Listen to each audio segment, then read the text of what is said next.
Morning my dear students. आज मैं आपको क्लास 12 मैथ का लेसन 5.1 कंटिन्यूटी एंड द डिफरेंटबिलिटी का क्वेश्चन नंबर 13 एक्सरसाइज का लेके आया हूं। इसमें क्या है दिया dear, is the function defined by f x is equal to x plus 1 less than is equal to 1 x minus 1 if x minus 5 greater than 1 एक कंटिन्यूअस फंक्शन। इस तरह से सवाल आपका दिया है। तो हमने आपको क्या बताया है, इस फंक्शन से आपको तीन कंडीशन तैयार करना है, left hand limit, right hand limit और क्या ज्ञात करना है, फंक्शनल वैल्यू। ये तीनों फंक्शन को हम यहाँ पे इससे लिख लेंगे। लिखने के बाद इसके बाद हम जो x की वैल्यू पुट कर देंगे, x एट इजिकल टू 1। यहाँ पे 1 है तो x इजिकल टू 1 हम पुट करेंगे। ठीक है, तो पहले सबसे पहले हम आपका जो है तीन पोजीशन बना लेते हैं। देखिए at x is equal to 1 के लिए। ठीक है, अब यहाँ पे तीन फंक्शन क्या हमने बताया आपको, लेफ्ट हैंड लिमिट। ठीक है, लेफ्ट हैंड लिमिट अब क्या हो जाएगा, लेफ्ट हैंड लिमिट में आपका फंक्शन कितना हो जाएगा, यहाँ पे देख लीजिए less than is equal to है तो लेफ्ट हैंड लिमिट जो है लेस देन होता है। देखिए मैं वापस करता हूं, यहाँ पे क्या होता है, ये मेन पॉइंट होता है, इधर राइट हैंड लिमिट होता है, इधर लेफ्ट हैंड लिमिट होता है। ठीक है, इधर प्लस वैल्यू होती है, इधर माइनस वैल्यू होती है। ठीक है, ये समझ गए। अब इस तरह से लेफ्ट हैंड लिमिट कितना हो जाएगा हमारा, x प्लस 5 हो जाएगा डियर। ठीक है, और दूसरा पॉइंट क्या हो जाएगा हमारा, right hand limit. Right hand limit में डियर कितना हो जाएगा हमारा, x minus 5, x greater than 1 है तो x ग्रेटर देन 1 किस में आएगा, इसमें आएगा राइट हैंड लिमिट में, तो उसकी वैल्यू कितनी हो जाएगी, x माइनस 5। तीसरा पॉइंट अपना डियर आता है क्या, फंक्शनल वैल्यू। क्या आता है, फंक्शनल वैल्यू। फंक्शनल वैल्यू में क्या होता है डियर, देखिए फंक्शनल वैल्यू में हमारा क्या होता है, x इज इक्वल टू 1 हो गया मेन पॉइंट, तो x is equal to 1 is equal to कितना हो गया, x प्लस 5। इसकी वैल्यू कितनी हो गई, x प्लस 5। अब ये तीन कंडीशन आपको ध्यान में होना चाहिए। ये तीनों कंडीशन पहले आप लिख लोगे, परीक्षा में या कहीं भी एग्जाम दे रहे हो, ये तीनों पॉइंट आपको लिख लेना है।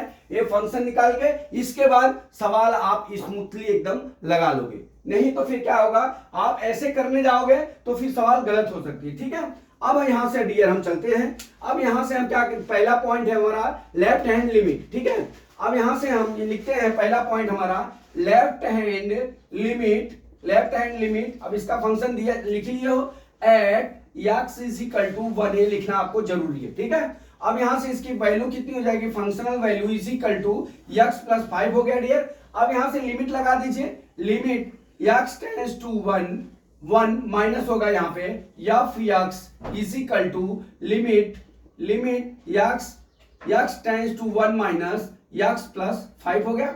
अब यहां पे देख लीजिए लिमिट x यहां लिमिट x हो गया, यहां पे देखिए x is equal to 1 minus h हो जाएगा। ठीक है डियर, अब यहां पे क्या हो जाएगा, functional value is equal to limit x tends to 0 हो जाएगा। क्या हो जाएगा, x टेंड्स टू 0। अब जहां पे x है वहां पे वैल्यू को 1 माइनस h पुट कर लीजिए, तो यहां पे मैं 1 माइनस h पुट कर लीजिए, प्लस कितना लिख लिया, 5 लिख लिया। अब जहां पे डियर h है वहां पे हम उसकी वैल्यू कितना पुट कर देते हैं, 0। ठीक है, तो ये कितना हो जाएगा, 1 minus 0 plus 5 is equal to कितना हो जाएगा, 1 प्लस 5 कितना हो गया हमारा, 6। अब हमारा लेफ्ट हैंड लिमिट कितना आ गया डियर, 6 आ गया। कितना आ गया हमारा, 6 आ गया। अब यहां से डियर हम क्या करते हैं, यहां पे देखिए, अब यहां से हम किसकी वैल्यू ज्ञात करते हैं, राइट हैंड लिमिट। किसकी, राइट हैंड लिमिट की। दूसरी वैल्यू है हमारी right hand limit at x is equal to 1। ठीक है, ये हमारा दूसरा टॉपिक हो गया। ये पहला पॉइंट था, वो दूसरा हो गया। अब यहां से हम राइट हैंड लिमिट निकालते हैं। राइट हैंड लिमिट का फंक्शनल वैल्यू हमारा कितना है, x माइनस 5। अब यहां पे कर लीजिए क्या, limit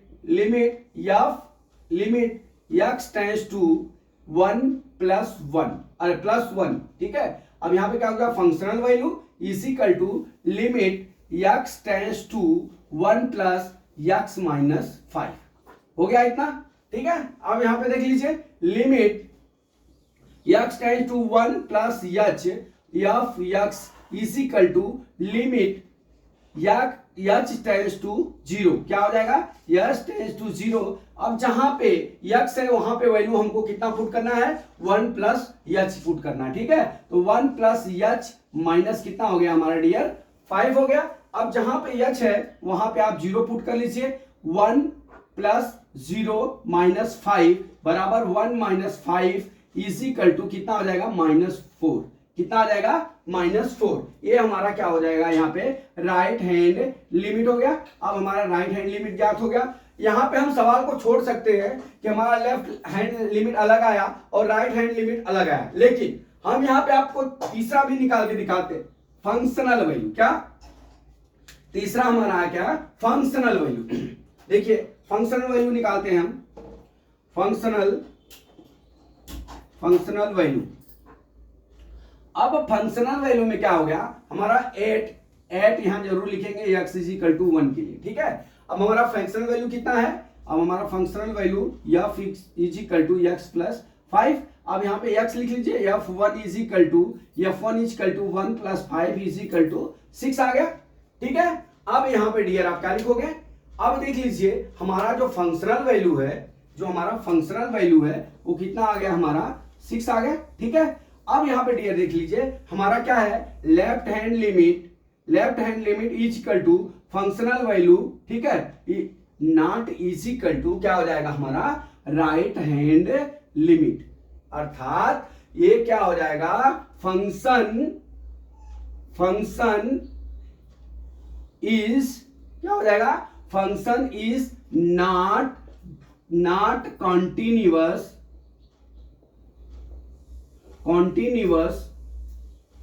at x is equal to 1, ठीक है। अब क्या होगा, function is not continuous at x is equal to 1, क्योंकि यहां पे लेफ्ट हैंड लिमिट और फंक्शनल वैल्यू बराबर है, लेकिन राइट हैंड लिमिट वो अलग आया हुआ। तो माय डियर स्टूडेंट्स, आपको खाली इतना ही समझ लेना है, इतना ये समझ गए ना, तो आपका सवाल ये तीनों तो खाली मान रखना है, आप रख के ज्ञात कर लोगे। इसलिए माय डियर स्टूडेंट्स, मैं ये बोलता हूं कि जो ये फंक्शनल वैल्यू है एग्जाम में, इसको जो है आप पहले लिखने की कोशिश करना, फिर इसके बाद ये तीनों डेरिवेशन करके आप कंटिन्यूटी है कि डिसकंटिन्यूटी ज्ञात कर सकते हैं। तो माय डियर स्टूडेंट्स, मैं समझता हूं कि न्यूमेरिकल आपको समझ में आ गया होगा। अगला न्यूमेरिकल कल मैं फिर लेके आता हूं। जय मां सरस्वती, जय भारत माता, जय जवान, जय किसान।